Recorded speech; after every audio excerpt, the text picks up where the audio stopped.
just like that, they buy it. They eat it up. You pander to them, you thank them. I mean, really, people, I thought you were a little bit smarter than that. I mean, it's just so easy to say the name of the city. You cheer. Hey, Stephanie, you cheer. I mean, just come on. Welcome to the A Show.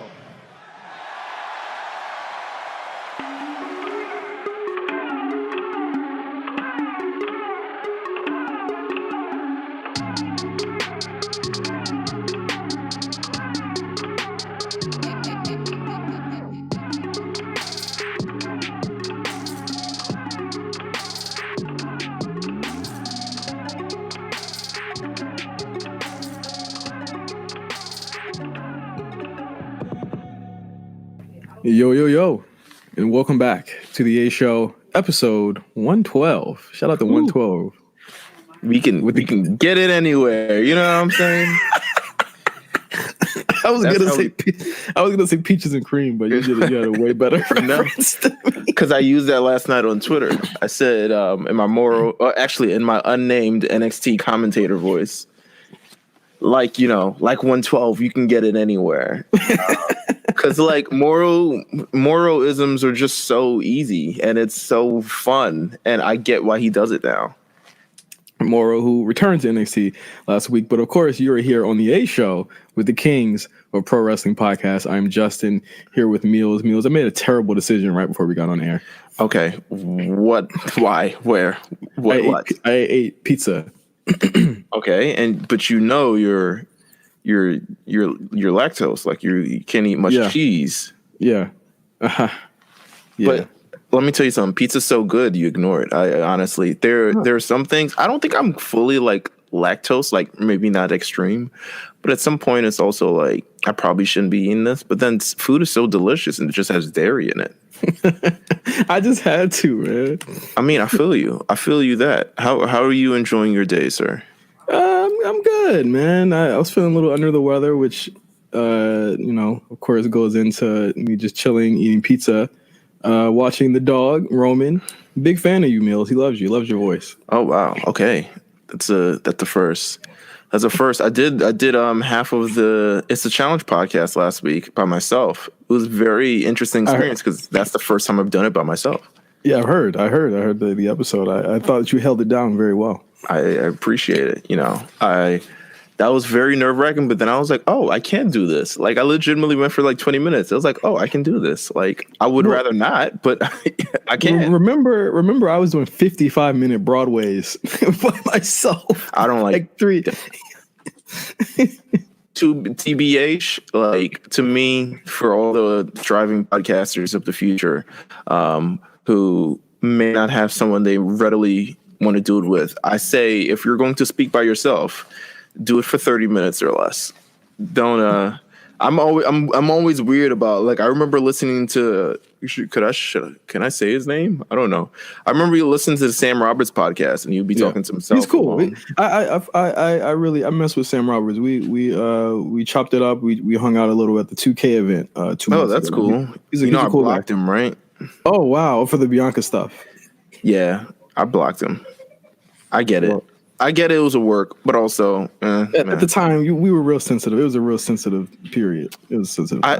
I'll just say this: I haven't unblocked him, so I haven't really felt any strong way or the other about him. But I'm sure he's a great guy. If you say he's a great guy, I'm taking your word for it. I trust cool. I trust your sensibility on people. He's mad cool.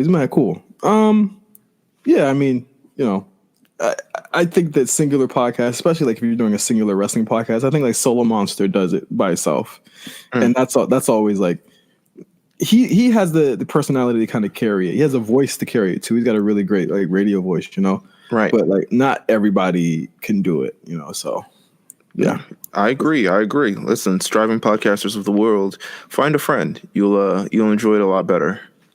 Yeah. Let's just bring people up to speed. So according to what we said last week, we will be doing our year-end shows. It'll be 2 episodes from the 18th to, surprisingly, Christmas Day, which is when it's gonna run. But you're not gonna be doing anything Christmas Day. I'm pretty sure people will listen. Of course not. I mean, even if we I think we're gonna run that show. It should be the day before Christmas, right? Oh, actually, no. it's gonna be day of. It would be the day of Christmas. We do drop on Wednesdays and not Tuesdays. You're so right. Yeah, why not? Early, get you're fixing an early Kwanzaa gift, as I would say. So I have already started filling out the list. I don't know if I sent you the spreadsheet. I've not touched the list yet. I've been doing a lot. I've been, it's just been a lot going on. So I haven't done it yet. Understandable. I will coordinate this year's year-end festivities. How about that? Sounds good. So I've started filling them out already. Last year's was quite interesting. Already just reading through it. This year is going to be 100% interesting. Just looking at the fact that our wrestler, your wrestler of the year from last year, Meelz, is now a heel. And hey, I think yours was like bordering a heel, wasn't it? Like, at the time, he was. Yeah, yours was just kind of a maniac. Yeah, he was. And just filling out this year is going to be really interesting. There's going to be a really a lot of controversial picks here. But yeah, be on the lookout. Next week we will begin. I think we should begin with all of our superlatives, like best wrestler, et cetera, and then on the Christmas day we'll do biggest moments, wrestler, best match of the year, best pay-per-view of the year, all that stuff. Right? Listen, I am fine with anything you lay out for me, sir. Okay. My brain is going like 68 miles per minute right now, so we will have the full rundown for you guys. By next week on our year end. We might even have some guests. So stay tuned. Stay tuned for that. But let's get into No Holds Barred. A lot of comings and goings this week in the world of WWE.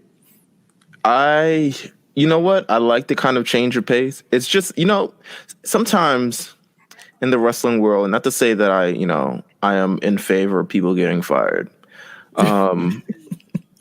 These things had to go. These guys had to go. But some people have to go, It's not enough room for everybody. We can't keep complaining about the same people not being used. Some people just gotta go. They just gotta go. And it may be better for their career, honestly. I feel like everyone in 2019, if you leave the WWE, your first thought is like, I'm going on a career renaissance. And some people just gotta go. But some people got to stay too. So, we got a lot of, this is a big revolving door of what's going on right now. So let's start with the stayings. Okay. Big one here, because I think we were both bummed out about this about a week ago. Oney Lorcan, the former Biff Busick, has re-signed with the WWE. He let it be known last weekend, very late at night, that he re-signed his contract with the WWE. In all caps, everyone was excited about this. I was super excited. Yeah, I know you were super gutted that he was. I guess he was having a contract dispute, from what I've heard in the scuttlebutt in the internet. Mm-hmm. But he has resigned. I honestly think that Oney is a great. And I said it the other week, he'd be a great loss if they did lose him. So I'm glad that they were able to figure things out. I agree. I think he has a lot of upside, and we haven't even barely touched what he has to offer in the WWE. And I think he's more than, just a great worker in the ring. I think he's someone who definitely, every time he's been put in a big match situation, he's connected with the fans. So, I'm looking forward to just kind of him moving forward here in the WWE. Yeah. So no clue on where he's going to end up at. I would imagine that if he tried to make a lateral deal and get re-signed, I would imagine, hey, put me on the main roster, right? Yeah, 205 Live, whatever that is. It is. That's a show that runs intermittently. That's a show that runs around the same amount of times that Spot Callers runs every single month. Well, it really is now. It's like, oh, we're not having it this Friday. Come back next Friday, or something along those lines. And all the cruiserweights will be mad on Twitter, and they'll just be like, damn, bro, showed up here on Friday for nothing. We have another coming. It's not on this list. We have another coming. Yeah, well, go ahead. It was announced last week on WWE Backstage. Oh, yeah. The shaman of sexy, John Morrison, is officially back in the WWE. And see, when stuff like that happens really, really late, it happens after we record the show. So, I think the only text I had to you was, John Morrison back, and then you sent a really snarky gif, and I said, man, you're wild. I'm not a fan of John Morrison, especially if he's going to come back as the same guy he was 15 years ago. Like, and quite frankly, on the independents, he's the same guy he was 15 years ago. Granted, a little bit more athletic, a little bit more smarter to the ring, a little bit more seasoned as a veteran. But to me, there's no distinction. It is the same thing as bringing a Shelton Benjamin or who else did they bring back? Kurt Hawkins or anything of the rather. It's not anything that he hasn't kind of reinvented himself like maybe a Drew McIntyre did, or maybe, anybody else did. He's kind of just the same guy. I think that he would be a great, honestly, a lot of people keep saying NXT. I don't think he should go there. I don't think so either. They're good. I think they are good over there with anyone else coming. Like the roster NXT has is perfect. I think this is their best roster probably ever, honestly. Yeah. And honestly, he's best friends with Ziggler and Miz and Hawkins. I mean, not Hawkins, but Ryder. I highly doubt he goes to NXT when all of his friends are on the main roster. Yeah. And I'm assuming his friends played a large part in why he decided to sign back, because, there was news a couple of months ago that he was re-signing, and then he kind of squashed all those rumors, and it was still determined after his TNA, his entire TNA run, like what he was going to actually be doing. Mm-hmm. But, he figured it out. And I'm glad he did. I think again, more talent is good talent. I just hope that he figures things out a lot more than Matt Hardy, who has had some real kind of confusing tweets, I'd say, today. What is he doing this time? So I'm very wishy-washy on Matt Hardy. Yeah, go ahead. So about an hour ago, he tweeted, I needed to return to WWE to finish in the right way. I didn't want 2010 to be my finale. I returned in the most epic way and repaid my debt. I waved the WWE flag with pride and work hard to be a model employee. My conscience is clear and I am at peace. He goes on to continue.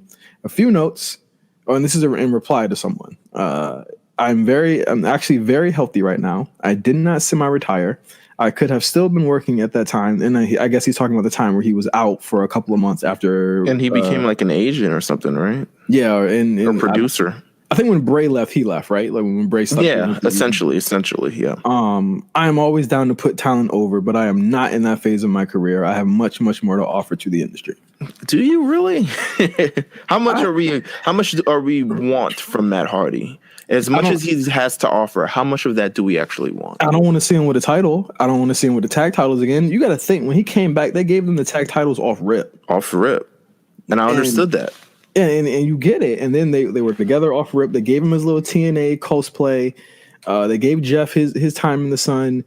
Jeff, I still think Jeff has a lot more to contribute than that. I don't think Jeff has a lot more to contribute anymore either. I think that Jeff is actively, like, he will always be the most popular guy in the room if you put him against anyone. Yeah. But I think as far as in ring, we saw it that last run.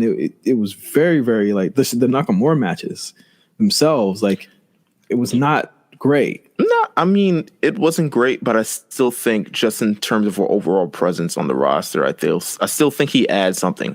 I remember he wasn't using the Swanton Bomb as much. He would only use it on special occasions just because of the wear and tear on his body. And that makes sense because for the last 20 years, the man has been going through tables, jumping off ladders, and getting headshots with chairs and stuff like that. So I completely understand that. But, I feel like just in general, I mean, in terms of Matt Hardy and himself, there's not much to offer. And I think not that he's sort of kidding himself, but I think he doesn't have much to offer in the WWE currently, perhaps. And especially in the role that I don't know if he wants to become an active competitor, but to me, it's like, why? Like, it kind of understand where you're at. And I'm sure he wants to do like what Ric Flair does, is like wrestling into his 60s and all this other stuff like that. But you got to understand, like, the man already has had all types of hip surgery, so many different things going on to him. Like, and then also it's like his character itself. It's like rehabilitating that character and taking away from time that you could be using for younger talent to, enhance them. Like, it's kind of, I think Matt Hardy's run in 2017, 2018, whenever the broken Matt Hardy thing was a great way to go out because it was kind of under his own creative control. And let's leave it like that. You have a Hall of Fame career already. why more? Like, really, not why more, but like, you've said enough. I think he's said enough. And there are already people that want him to go to AEW, and I'm like, don't you guys think they have enough people on their roster that are younger than 40 that deserve that type of shine? I think, you know what? I don't think it's necessarily a bad idea, just because I can see Matt doing it anyway, because he's a journeyman. The man has been everywhere. He's approached Japan. Actually, I don't even know if Japan. He's kind of a journeyman along the United States, and he kind of wants to experience new things. And I think AEW will give a refresh and a restart to his career that he wants. So if he's seeking being able to contribute more, going to a place where he's relatively unknown and his resume itself is completely clear, I think that's probably the best for him in terms of what he wants to do. But, you know, that's a WCW move to me. Like, that's a I'm gonna just go here. Like, just go back to Impact. You could do wild. Impact be doing some wild stuff. He could do that there. He could wrestle Tessa. Exactly. What I said last night, like during Raw, like Matt walks like he has like doo-doo in his pants. Like, I don't want to see that in any. I just don't want him to hurt himself at this point. I mean, it's far beyond that. Yeah. Well, you know, I just hope that it gets figured out. I know he doesn't want to be a producer, but again, it's tough to say no and walk away from this you know, this life. You know, the cheers, all of that stuff. It's very hard to walk away from. Mm-hmm. And now for some exits. Sin Cara, The Ascension, Luke Harper were granted their releases on Sunday from the WWE. They're gone. They're gone. I mean, this is what Sin Cara wanted. I think he's ready. He's ready for the next chapter in his career and feels like he has more to offer. And that kind of makes more sense considering, you know, his youth and his age, but he's contributed all of the things. The Ascension, I don't know what they've been doing. I mean,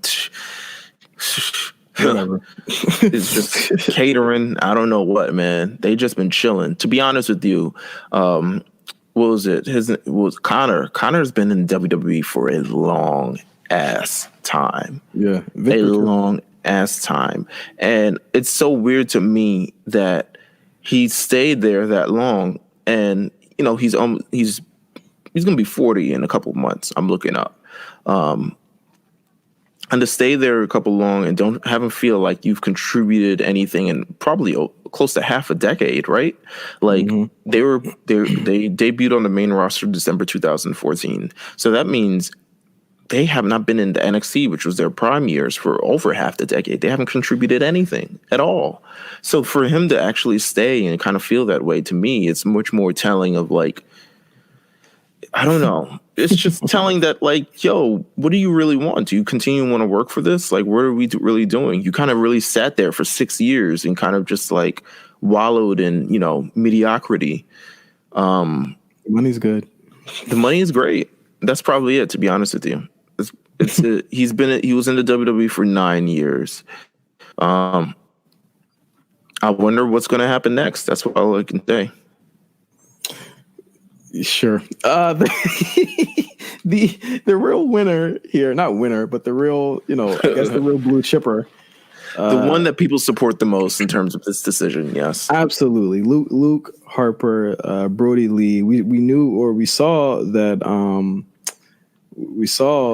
he had trademarked his name a couple days before this had happened. So I'm pretty sure he got clued in that it was going to happen. And he's gone. And he's an extremely talented wrestler, extremely talented guy, probably one of the, from what I hear and what everyone says, one of the nicest guys, you know, in the company, in the business itself. And I think we both do. We wish him the best. Now, I think he might be AEW bound, but selfishly, I want him to go face Tanahashi or Okada or something like that. Like that's something that I would love to see. I think he can do both, but I think at the same time, to be honest with you, I would hope he would before he jumps in AEW's hands and let them handle how they're going to treat his career. I would rather him go on his own and kind of journey on his own and figure out who he is again and what he contributes and exactly what he can bring to a roster, as opposed to the AEW saying like, this is what you're going to do for us. He's saying, what can I do for you guys? Like with everything that I have. So I mean, Brody Lee to me, fantastic run in WWE. I mean, he's Intercontinental champion, tag team champion, wrestled at WrestleMania. Just is one of his last major matches, wrestling against Roman Reigns and The Undertaker in a fantastic match. I think he'll be back in the WWE eventually. Oh yeah, for sure. Whether it be like a producer or something, like I think he'll just be back as a wrestler. I don't know. It's weird. I think he'll be back. As much as this run never kind of worked out, I do think he'll be back one day. It's weird considering, yes, he's also almost 40. He'll be 40 in less than a week. Oh my God. Yeah. What a birthday present for him. Yeah. I'm sure he's happy. But I think he'll be back. I don't know why I want to say that, but I do. I just do. Well, hopefully he's back when he doesn't have to get shuffled into a freaking stable or something like that, where he's always been in WWE. Like he's able to do it on his own. Yeah. He's always been like the big bad, the final boss or something like that in a stable. Like I never liked that. I've always, thought that he was one of the most athletic and really just super talented. Yeah. He's everything. No, go ahead. Like that ladder match he had with Dolph Ziggler for the IC title from a long time ago, where they killed themselves and it was like one of the best. I forgot what pay-per-view it was on. I feel like it was TLC. It was TLC. Yeah, like they killed themselves in that IC title match, and I was like, that was one of like the best matches I had seen that year, and I wanted to see more of that from him, but they put him on the sidelines. I thought he was even excellent in the Bludgeon Brothers, and I don't know why they just ended that abruptly like that. But yeah, I think it was because of injury or something along those lines. Oh yeah, he's been typecasted in this sort of role and stuck with Eric Rowan. Yeah, it's weird. It's weird, but greener pastures, everything's better, everything's moving forward. We all support you. It's very rare that everyone on the internet, at least, supports the same guy leaving the WWE fans and AEW fans and all types of wrestling fans alike. So you can tell he's a very special guy. So yeah, best of luck to Luke Harper. Some departures, but not fully releases. Just announced. Yeah. Just announced today, Robert Roode and Primo Colon were suspended for 30 days for failing the wellness test. Now, Ryan Satin got this story hours before WWE, who just reported on it about 40 minutes ago, even tweeted about it. So it's not said. I wonder if they heard it from Ryan Satin. That would be fucked up, wouldn't it? No, I think they probably knew. I mean, it's been clear. It's probably been clear to them for a minute. They come back on January 9th, I believe. I would imagine that's why Robert Roode wasn't on SmackDown, because they probably told him like go home and whatever, like don't come back or some shit like that. Really? So he wasn't on SmackDown. No, he wasn't. He wasn't that guy under the ring holding the leg. Was he? I don't know. He's not supposed to be there. We're not supposed to show him. That would be funny as shit. That would be funny. It was definitely He's supposed to be suspended. Actually, I think he was on SmackDown. SmackDown's a blur to me. SmackDown's a blur to me, man. SmackDown is pretty terrible, consistently terrible. The ending, we'll talk about it when we get to the predictions, but the ending to me, one of the worst in my opinion. But Robert Roode, wow, who would have thunk it? And Primo Colon. Didn't even know he still took a drug test. Does he even go to work? I mean, like, what is one would inquire you would have to go to work to receive drug testing. So he could have just not answered the phone and he would have been good. I mean, I think he's good nonetheless. It's weird. I mean, not much to report here. They're just gone. They're just gone for 30 days. It's been a while since we had one of these. Big loss. I'll say that. Big loss to the company. Remember that time Roman got popped and everyone was like, what's going on? That's crazy. I do remember that. And then Roman made a statement like, listen, man, I was taking, but do you think that had to do with what was going on with him that we didn't know about? That it may be. It may have been. It may have been. Right? That would have. We got to ask him in our second interview. We gotta do a second interview with Roman Reigns. We need answers to these questions. I'm not asking him that. Okay, all right. Let me ask hard questions. I'm not asking him about his wellness violation. What? Why not? Let's give him a chance. Everyone has people have answered it before. He's already released a statement about it. Okay, all right. Yeah. But we didn't know then. We didn't have context then. I mean, we'll see what happens. We probably won't ask him. I don't want to be like, was it about your cancer? Yeah. Well, why'd you make it sound like that? No, I don't want to ask him. See, because I have to make it sound like I'm like a shyster. That's my shyster. Is it about your cancer? That's your Melty voice. Oh no, Meltzer's voice around Roman Reigns is silence. Because he's rhymes with wussy. Next thing up on the agenda, ACH quits wrestling. I don't believe it, but whatever. Let me just say, can I get my apologies? They're not going to get it. Probably. I don't think you're going to get it, but yeah, you can request. I need my apologies because what did I say? I said he's asking us to do a hashtag and putting his Abby black and white. That seems a little fishy to me. I got called all types of names. People threatened to fight me, Meelz, over this horse shit. I remember it. I was there. Mostly white people, but I got threatened to come down to dance and fight someone because I thought that this was all BS, and it slowly revealed itself to be BS. And now everyone that was rioting and doing all this are now acting like they knew from the jump that it was garbage, even though they were peddling their products and peddling their shows along with this guy's mental collapse. Like everyone's kind of taking a back seat. It's very, very interesting to see all this go on. But I mean, we decided, hey, we should take a step back and everyone kind of look at this for what it is at the moment. And I mean, now he's quit wrestling. Well, honestly, if wrestling is so toxic and has brought so many of these different problems to you, maybe it's for the best. Yeah. Maybe it's for the best. I don't think he's quit, but he signed. I don't think he quit. He signed to MLW, who abruptly took him off all of their shows right after he announced this. I would have too. And he's been on Twitter way more sporadic and strange than usual, flirting with Kayla Braxton on Twitter, saying slightly racial. I won't say fully racial, but slightly racial things about Spanish people and stuff like that. Like. He's just, I hope the guy gets help. I don't really have much to say. Unless something really huge happens, this will probably be our last time talking about him. Mm-hmm. But I just wanted to bring him up because I just wanted to say I would like the people that got on me for saying maybe we should wait and see, because the shirt hasn't been mentioned in 2 months. Hey, the shirt hasn't been mentioned in 2 months. Hey, it was never about the shirt. It started about the shirt. I wouldn't say it was never about the shirt, but definitely started about the shirt. Some people's intentions definitely, some people's intentions weren't, strongly enough about the shirt.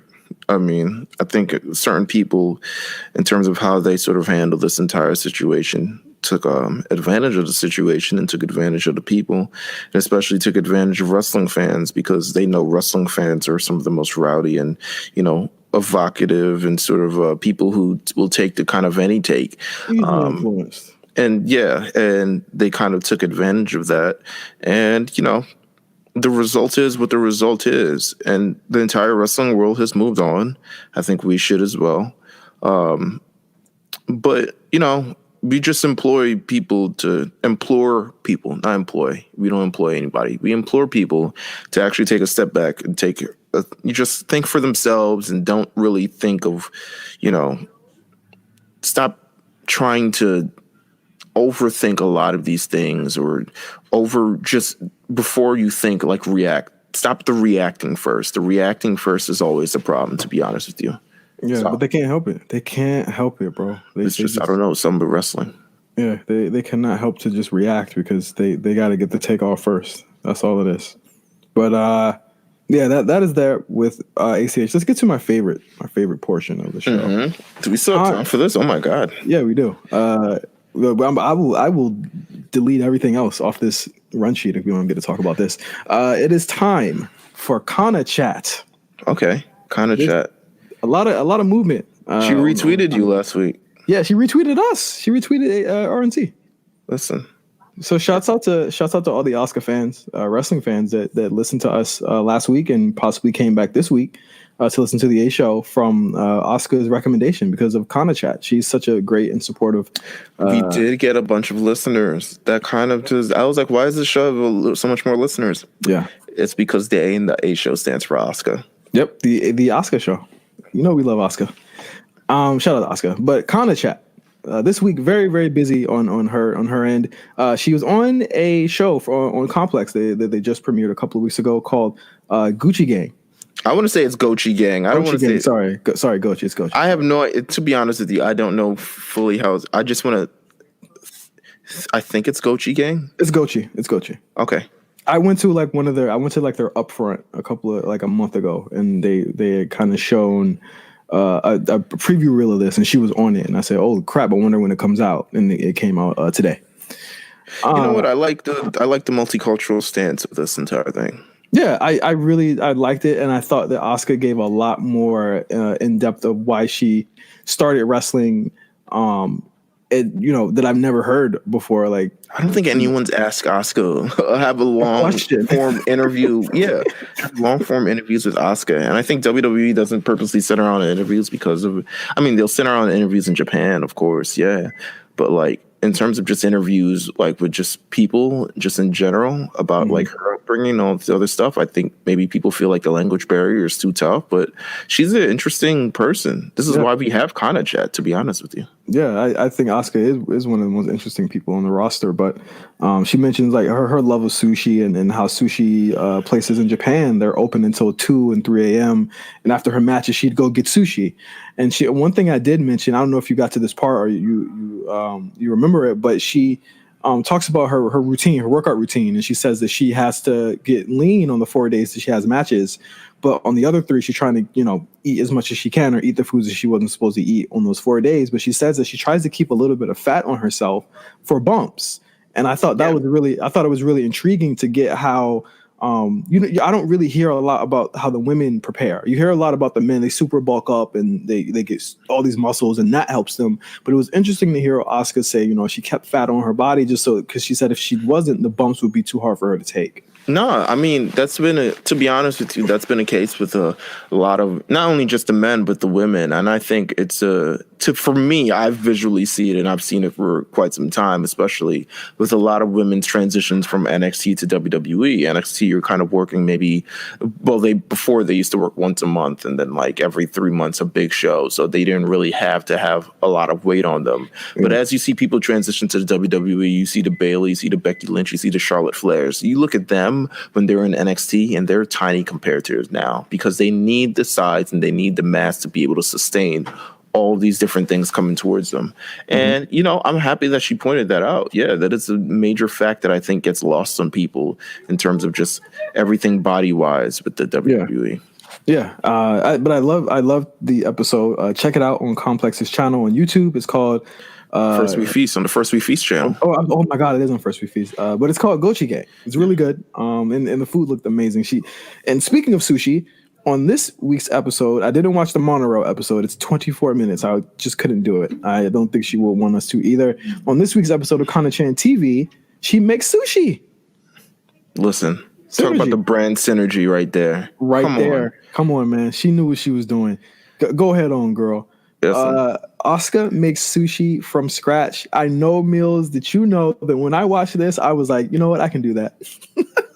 So did you? I haven't yet. I looked at everything she was doing. I think I might try and make sushi. Probably for Christmas. All right. Sushi for Christmas. It's a new Davis tradition.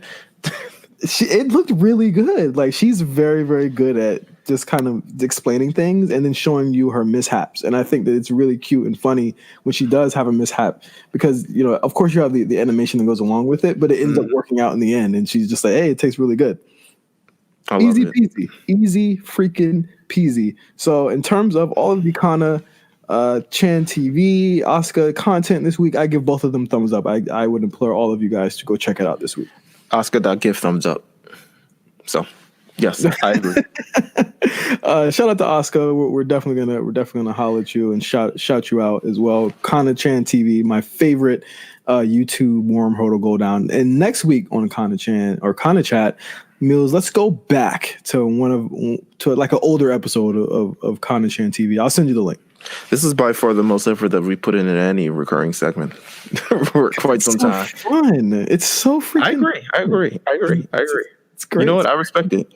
Year end kind of celebration, kind of chat. Yeah. And speaking of Kana and Asuka, Charlotte. I see what you did there, but not really.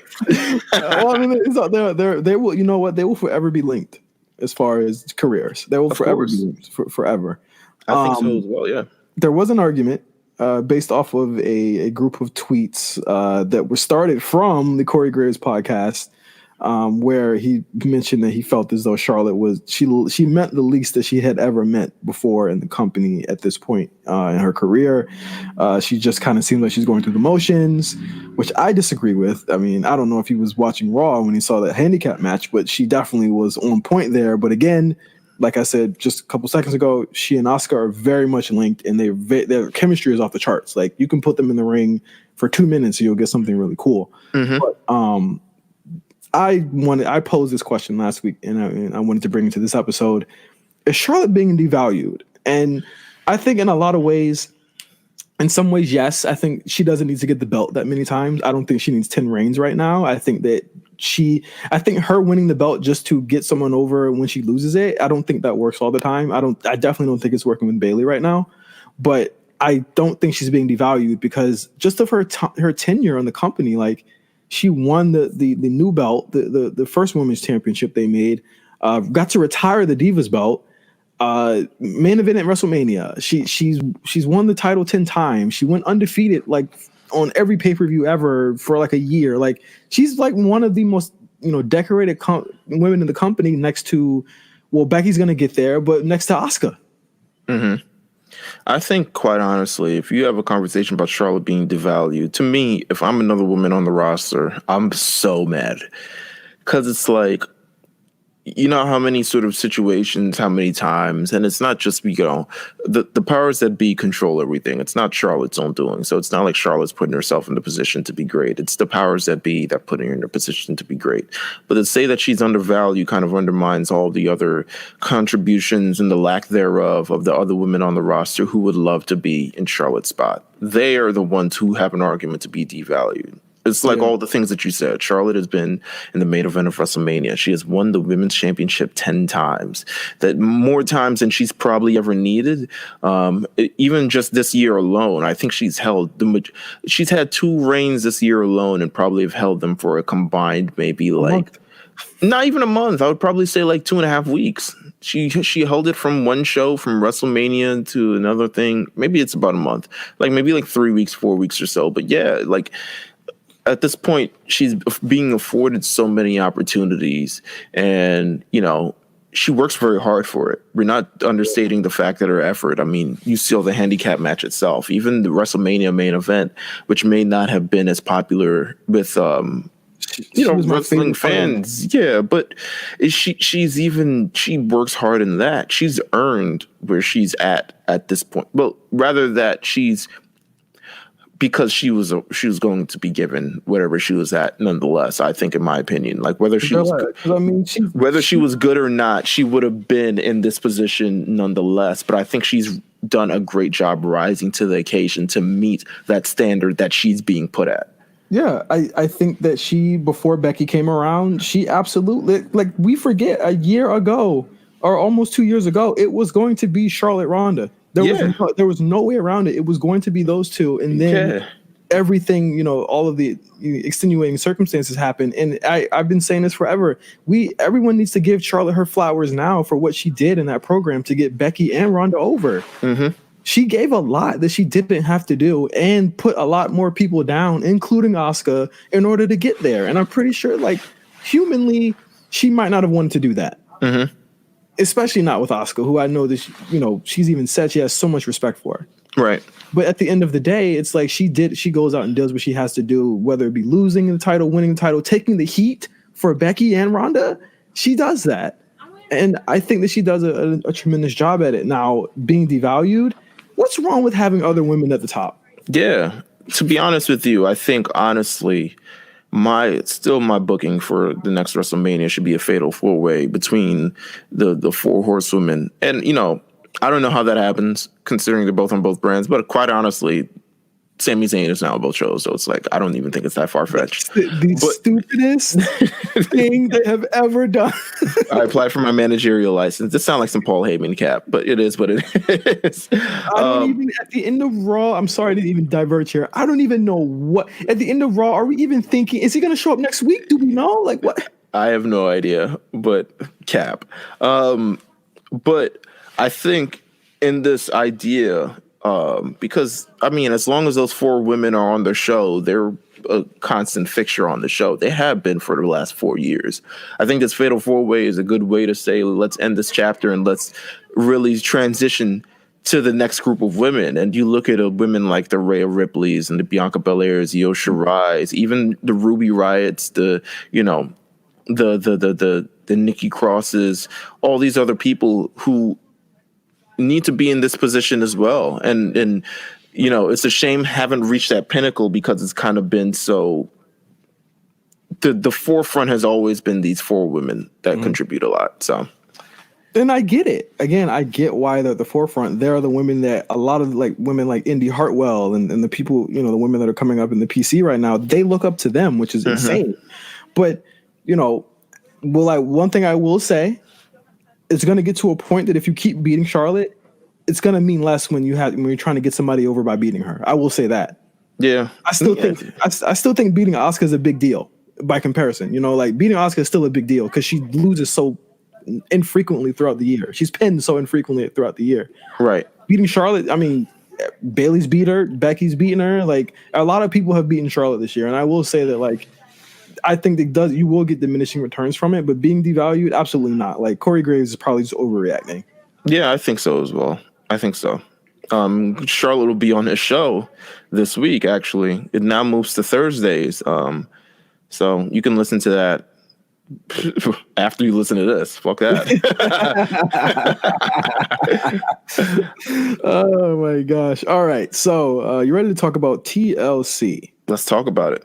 We got a lot of events that have happened that may not even be reflected on this card, but it is what it is. Well, I guess the biggest event that I don't think is going to be on this card, because they're probably just going to do a segment, but Seth does have a broken pinky right now, so I don't know if they would want to. Oh, really? Yes, he mentioned it in passing on Raw that he had a broken hand. It came out today that it's a broken pinky that he got last weekend, so they're keeping him away from all things physical. And I don't know if you noticed on Raw, his fingers were wrapped. Oh, that was. I thought it was some cool heel attire. But Seth did turn heel on Monday Night Raw, aligning himself with the AOP and against Kevin Owens. I think that it was a tremendous segment. I did like that they didn't make it the end of the episode. I liked that they had it throughout the episode. I have to say, honestly, I've really been enjoying Raw, other than a couple stupid things they did with this Kevin Owens thing. I thought the show as a whole, it utilized pretty much everyone they have on that roster, other than the women, of course, but everybody on the roster. It feels like they have an actual cast. You know what I'm saying?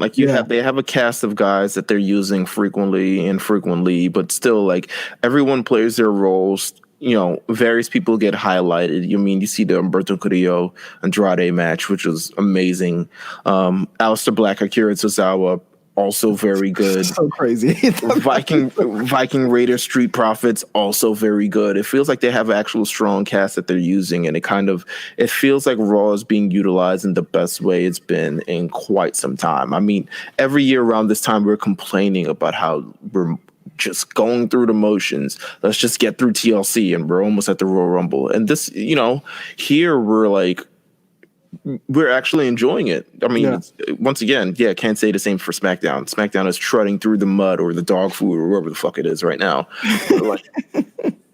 It's just good. It's just good. Even the handicap match, great as well for exactly what they did and what they established. And I know we'll get to that eventually, but like everything that they're doing right now is improving or it's furthering a lot of things. And that's kind of all that I asked for. Yeah, I really do enjoy Raw. I did enjoy this episode as well. I think that the jobber for Eric Rowan. Oh yeah, well Raw has jobbers, or not jobbers, but Raw has guys that can get beat. Let's say that. Like SmackDown doesn't have guys on that show that can be beat. Like we have Akira Tozawa, we have Cedric Alexander, we have all these guys on Raw. I wouldn't have had the Street Profits be beaten that early. That's another gripe that I had. A couple weird things from the show, but everything just seems like, okay, I can expect to see Akira next week. I can expect to see Drew next week, and they're being used in different ways. And I really do like the Rey Mysterio AJ feud. I think that it's actually produced some of AJ's best matches in the last year. Like I think that Rey is on a tear right now, and they would be crazy to take that title off of him, and they didn't.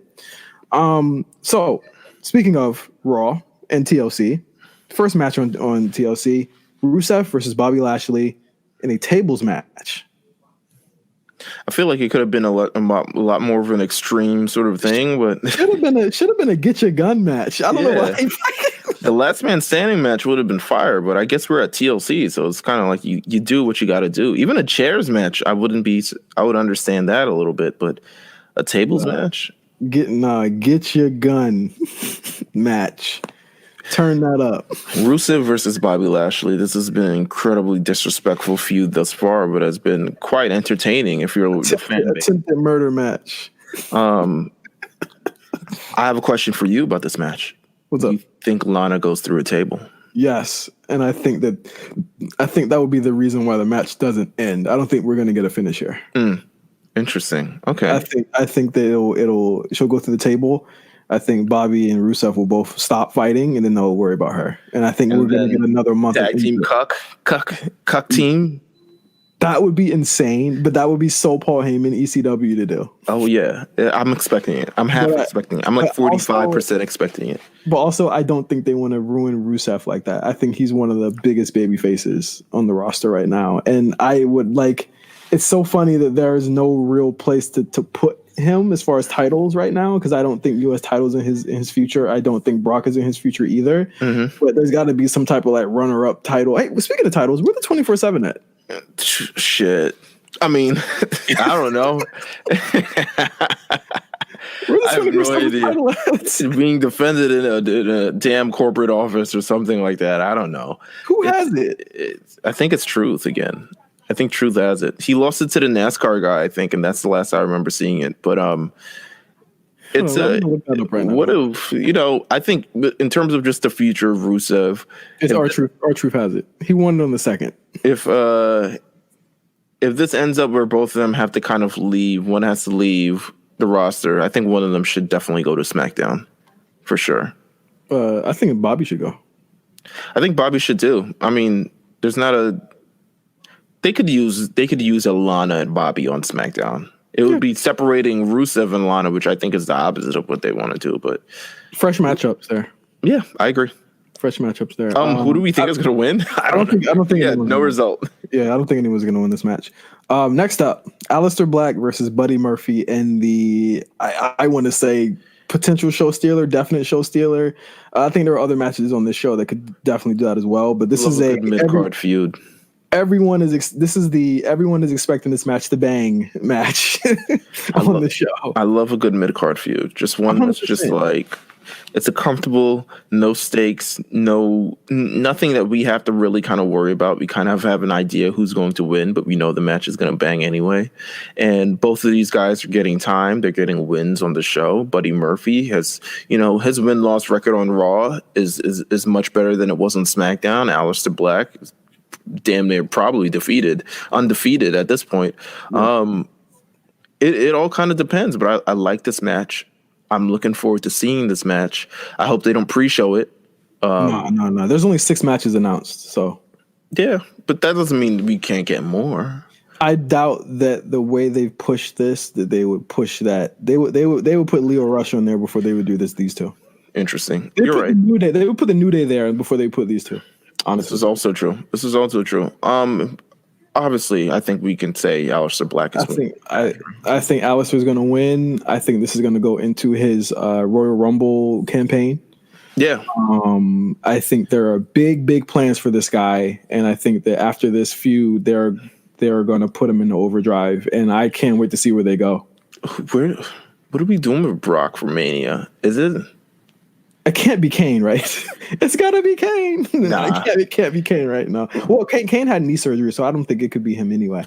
Listen, I'm not choosing Kane, so just don't even bring that up. It's got to be. It'd have to be KO. Yeah, it'd have to be KO. KO with the way they're going, it's got to be KO. Yeah, because he'd have to go through Seth to get to the Rumble. I think him and Seth are going to last for quite a while. I think you would then intersect Seth with maybe Aleister or Ricochet at that point for Mania. Or you have the winner be able to just choose whichever brand he wants to do it, like they used to do in the past. Well, I think this year's winner is going to be Roman. I think just look at the way they're setting this guy up. I can go for not another Roman Brock match, so yes. Yeah, I think Roman Fiend. I mean, I think you want that too. I think we both want Roman Fiend. I think that's what we want. That's the only guy that's going to be able to beat him. And then maybe KO wins it in Elimination Chamber or some shit like that. Yep, I think that's exactly how it's going to happen. I think that the KO Seth thing is gonna definitely run through February. To be honest. As far as this, Aleister Black. Good job, buddy. Buddy Murphy, also great job. I think he's been able to show a lot of range here as well, doing cutting promos, doing matches.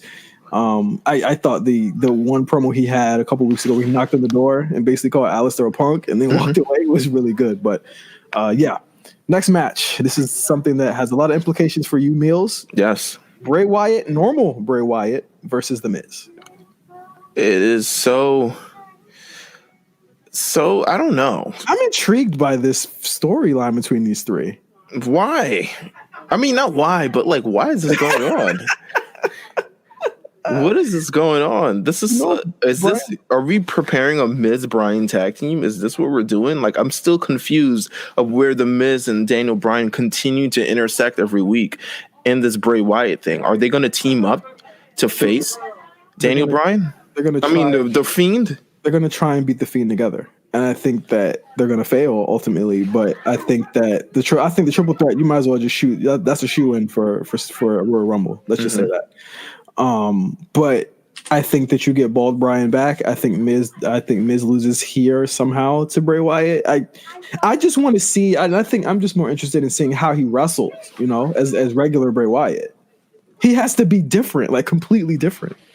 Yeah. It's Fiend already wrestles like normal Bray Wyatt. So how is Firefly Funhouse Bray Wyatt going to wrestle? This is true. Yeah. I'm not sure. I think Bray wins this. I think people are going to shit on it, though. I think people are going to get tired of Bray very soon. You're already seeing it. They're saying he's on the show too much. Yeah, I mean, quite honestly, I see it from a mile away. I continue to preach this every week, but you got to be able to deliver on both ends, buddy. And you're eventually, the lights are going to turn up, and not people. People are not going to be as receptive to this as you think. And I think it ends at WrestleMania. And if it doesn't end at WrestleMania, people are definitely going to continue to turn on because people expect this to end at WrestleMania. People expect this to end eventually. Well, people, I don't know. They wanted this. That's all I got to say. You guys wanted this way back in October. When you were booing Seth and all that stuff, like you wanted this. So have at it. We'll see where it goes from here. But I want to see where Bryan goes with it because I do think Bryan might have a big match. I see like a very like Shawn Michaels, JBL to Undertaker type thing going on here with Bryan. And I think they may be setting him up for a bigger match that we're not even thinking about right now for Mania. Interesting. I'll see that. I hope so. The New Day and the Revival for the SmackDown Tag Team Championship. I don't really care. I don't care. This is like the 85th match they've had. New Day. Just New Day no offense. No offense to all parties involved. I just don't care. You should have made it a match. Should have made it the tables match, to be honest with you. Yeah, there's no stipulation here. I don't even think that would a ladder match suffice here. Could they do a ladder match? Sure. I think that right now New Day needs a new character. They need a new character injection. I don't think necessarily turning them heel would be the thing, but I think until Xavier gets back, and there's no telling when he's going to be back, like maybe like next year, right? Yeah, it's definitely next year. I think they kind of need a new threat, but not like the same old. I don't know. They need something. They need different stakes. Maybe something coming between them. Maybe there's a 2 solo runs at some time. Maybe but they need something. They need a new situation. I think they've exhausted all their tag team options in terms of what they can do to add sort of drama. They haven't teased a breakup, but I don't think they should ever do that because it just wouldn't make sense. But at the same time, it's like we haven't had, I think, them moving in a direction where they intersect with one another is possibly the next play. And I wouldn't say it leads to a breakup, but it's just kind of an understanding. But usually in WWE, it leads to a breakup. So I don't know. It's they make too much money. Yeah, they need new struggles. They need new struggles is kind of what it is. And it's not going to come from the tag team division, honestly. Yeah, New Day wins here.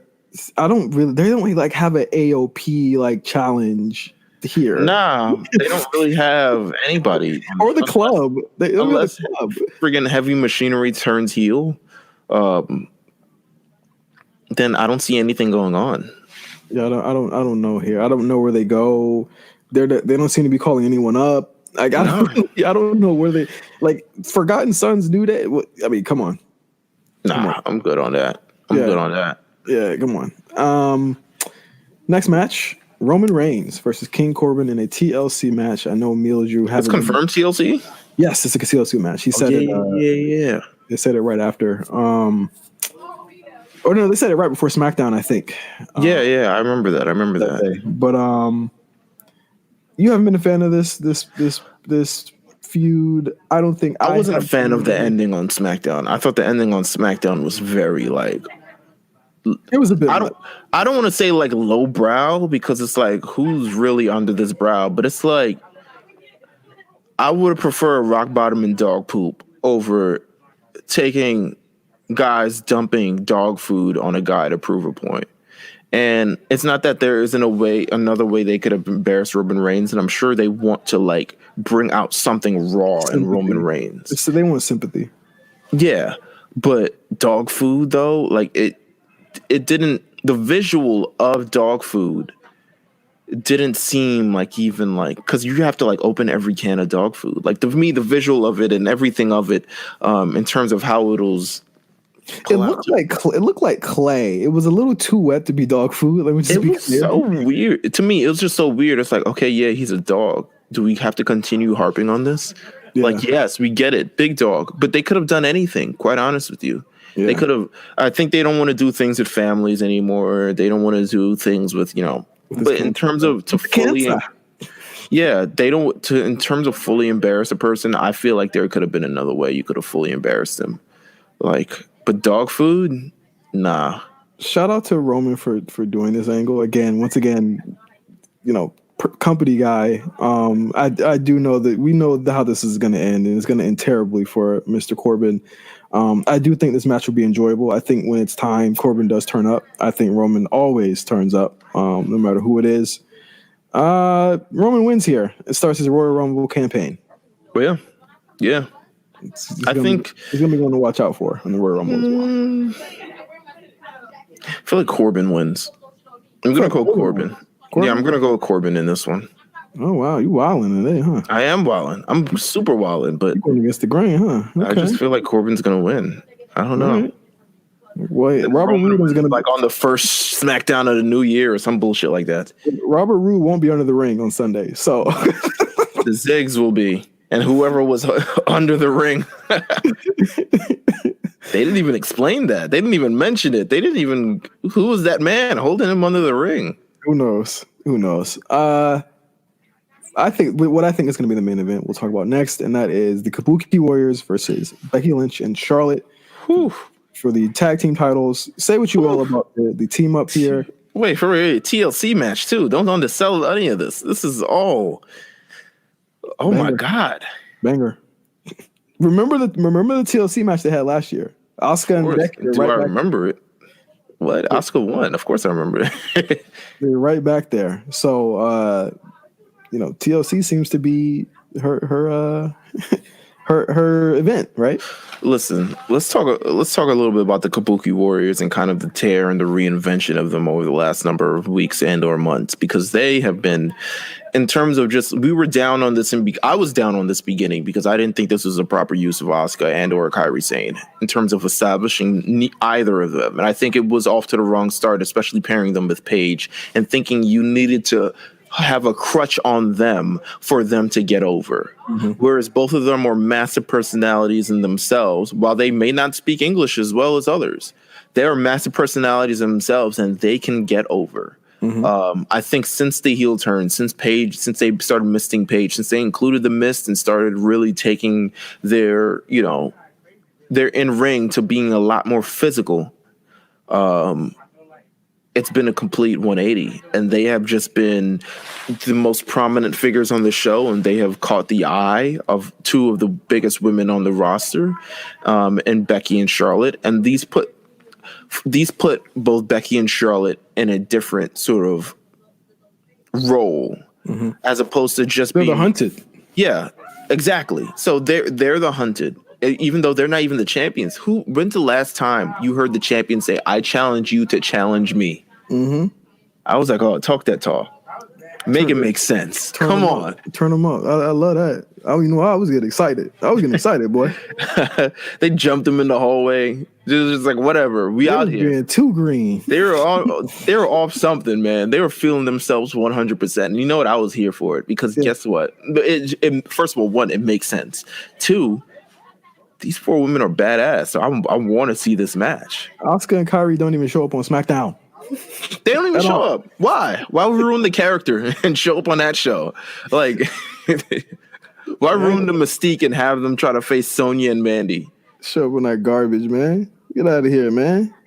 But this match is gonna bang. I think it could possibly, this and the Aleister Black Buddy Murphy match are gonna be the two matches that I'm looking for the most. Matches is like this is why we're doing our year-end show after this pay-per-view, because there's always that one moment that can kind of change everything. And first of all, first ever women's tag team TLC match. We're still doing first ever for women's, but this is a big deal considering now there are four parties in the ring and they all have to kind of act how they kind of act. This could go horribly wrong, or this can go incredibly right.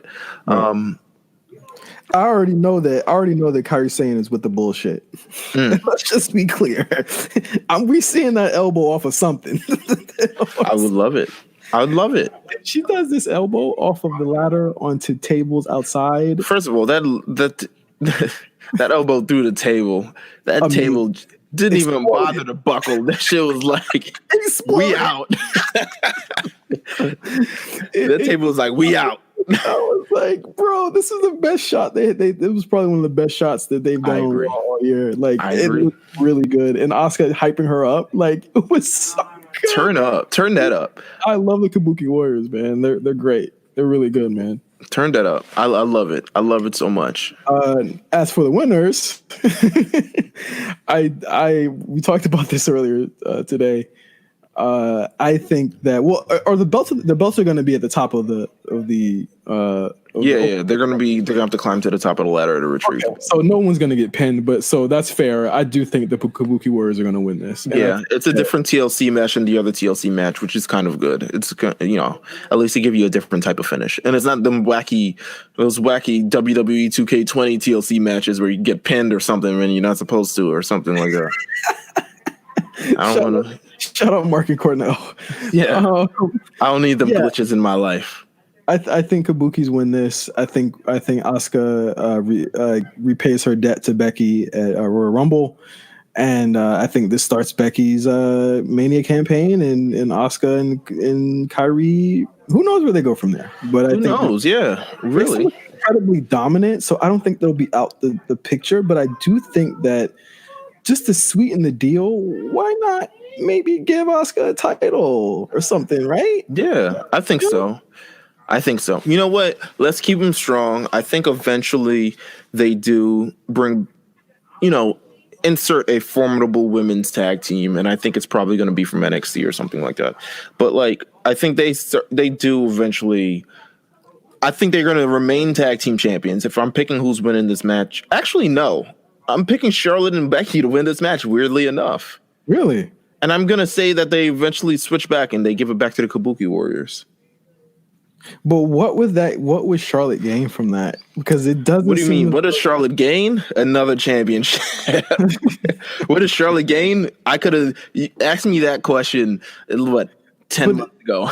But just to make them better friends and Charlotte a stronger face? Or is it? But it's still like they both still don't trust one another enough. And I don't think they could sustain a tag team. I think neither of their egos could sustain a very tag team run. And this is kind of a situation where you have the opportunity to have the Kabuki Warriors get beat, but them not get pinned. Yeah. But you're still give the opportunity in the future for them to sort of repay the favor. Even though there's no rematch clauses, I think the rematch will happen eventually. Yeah. But Becky and Charlotte's egos aren't strong enough to sort of sustain this. Well, you say that about rematches, but actually AJ just got his. So. Oh wow. Yeah. Okay. All right. Well, I don't know what we're doing anymore. But I think we do have the rematch. They win the championships back, and then you kind of like parlay that into Asuka Becky for the Rumble again. This is just Meelz, #Meelz booking. I mean, I wouldn't be. I'm not mad at anyone here winning. Neither am I. Not mad at anyone here winning. I know the internet will be, but neither am I. Yeah. I don't think that losing the TLC match and not being pinned is something that's bad. I think that it actually protects the loser because they go through such a delicious battle. That's what I say. Yeah, that's what I say. But let's just talk brass tacks here. Sure. We're at the end of the year, and if Becky does win this, does lose this, whatever. If Ronda is not coming back, who is Becky facing at WrestleMania? Fatal four-way. How will they make that work? Just fatal four-way. Fatal four-way. And I think fatal four-way with Ronda as a special enforcer or referee or something. Now that's the money. To me, that's how you do it. You do a fatal four-way. I don't know what. Whoever gets pinned, picks whatever championship they win, or maybe they win both championships and we do that silly ruse again. But I think all four women are in competition with one another, and we do this again. And have Ronda as a referee. That's what I want to see. I would think hypothetically you'd want to do... You got to give a Sasha Bailey at Mania, right? Sasha Bailey would work, but then I also think that's to me, I think if they were heading that way... Hasn't been done in 4 years. Yeah, to me, I think if they were heading that way, they would have started already. Well, they have time. I know they still have time, but I feel like they would have started already. And we're not going to start with this potential, because you're probably going to see Bailey versus Lacey. Yuck. At this pay-per-view as well. And I don't think they start here. I think if they were going to do that, they would have started it already. It's possible that they can still start. Don't get me wrong. It's possible that they can still start. But I think a feud of this magnitude deserves the time. And usually for a lot of these feuds heading into Mania. Remember, Miz versus Shane last year started around this time where they were winning the tag team championships and all of that. So I think with these big programs, I'm interested to see where it kind of goes. But, to me, that's where we kind of go. But I could be wrong. It could end up being fucking Becky versus who? I don't know. It will be Riot. I don't know. I just don't know what there is for her. Becky's the biggest star, so I think she's going to be put in the biggest situation possible. And I think the biggest situation possible is a fatal four-way. It's different. It's new. It's just, Well, it's not different. They've done a four-way before. Yeah, but more than 4 years. Actually, it might have been 5 years. What for Mania? It was less than that. No, the last one was I'm talking about the last fatal four-way with all the four horsewomen in it. Oh yeah, it was Mania. No, because that one had Nia Jax in it. Yeah, you're right. Yeah. Yeah. I think I'm holding out hope that Sasha wins the Rumble or wins the Elimination Chamber, and that's how you get to that. Mm-hmm. But that would mean Bailey would have to be running through Lacey Evans for 3 months, which doesn't seem ideal for anyone at this point. Or Alexa. Alexa Bliss. Alexa Bliss ain't doing nothing right now. She could win the title though. She could realistically win the Rumble. She's a face. Title. Yeah, she's a face right now. I don't know. I can't see her doing anything of any importance as a face, to be honest with you. Tag team championships, maybe. Tag team championships, I can see them being the next contenders up to bat. And getting beat. Yeah, getting beat. They would have to get beat. Interesting. I don't know. That was our. We'll see after this week where we're gonna go. That was our WrestleMania fantasy booking. And that was the week in wrestling, I believe. Meelz. I do. One more thing. I think there's one more thing. I just remembered it as we were talking. Hall of Fame. Oh yeah! Wow. How did I forget about that? Because one of them we don't approve of. I don't approve of. That is true. NWO and Batista are going to be inducted into the Hall of Fame at WrestleMania weekend. I mean, Batista, I think that he even said it last year that he was going to be in the Hall of Fame this year, so I'm not surprised. He's just trying to knock all this shit out. Yeah, I think I want to say he saw it. I want to say he said it right after the Mania match that he's going to be in the Hall of Fame next year. He's really just trying to knock all this out. He was like, yo, I'm trying to get all this wrestling thing out of the system. Like, I'm not even trying to, like, be around for this. Like, get his bread.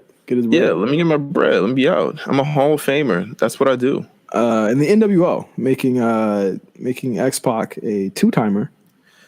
And for what? Hey. I still don't understand that. Well, it makes sense. I think that. Well, I know Hogan lives in Tampa. I think Kevin Nash does too. So I understand the 3 members of the NWO. The X-Pac thing, I don't understand. He's a good guy. He's a good company guy. So he could just be in it by himself. He's a great superstar all on his own. He doesn't have to be like tacked on to everybody's. He probably will. He probably will. Yeah, one day X-Pac or not X-Pac, but 123K will probably be in there one day. Yeah, probably. 123K / X-Pac. They're the same name. Like you're gonna be asked. I'm like, nigga, you got 2. Come on. Why you? Come on, man. Oh my God. You 2. Well, congratulations to all of them except Hogan. Next week I want to talk about Wrestle Kingdom. So okay, you ready to talk New Japan? Okay, we talking. We previewing WK. Was it 15? It's 13, I believe. 13. We only at 13. Damn. Yeah, not many. Okay. All right. Well, we almost there. But we have a whole bunch of things to sort of talk about. So look forward to it. Looking forward to next week. Of course, we will be starting our year-end list. So I think I will announce what we're going to be doing and what categories we're going to be talking about, and we'll see what you guys think. And I would love to read some of you guys' thoughts for, what you guys think was the various categories that we have. It's not going to be sort of a voting thing, but we just want to hear what you guys definitely have to say and what you guys think and the arguments that you guys may have. Yeah, I think it's going to be really interesting. I love a good argument. So yeah, until next week, thank you guys for listening. As always, follow us at RNC Radio, follow Meelz at Meelz TV, and follow me at OG Johnny 5 on Twitter, Instagram, everywhere that's nice. Until then, thank you guys for listening. We'll see you next time. Happy Rusev Day.